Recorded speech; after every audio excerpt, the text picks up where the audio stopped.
अस्सलामुअलैकुम जी। उम्मीद करता हूँ सब खैरियत से होंगे जी। ये मेरा चैनल है व्लॉग के बारे में और अब हम जा रहे हैं कागान नारान से गुज़र कर। देखें कितना ही प्यारा मंज़र है, कितनी ऊंची ऊंची पहाड़ियाँ हैं, हर तरफ सब्ज़ हरियाली नज़र आती है। और मेरा तो यहाँ पे दिल ही लग गया, यकीन करो, जाने को वापस दिल ही नहीं करता। और आप लोगों भी देखें, एंजॉय करें और मेरे साथ रहिएगा।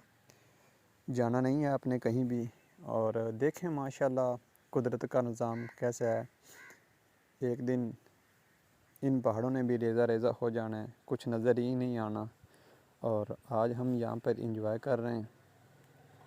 कितना प्यारा खूबसूरत मंज़र है, कैसा स्कैन नज़र आता है।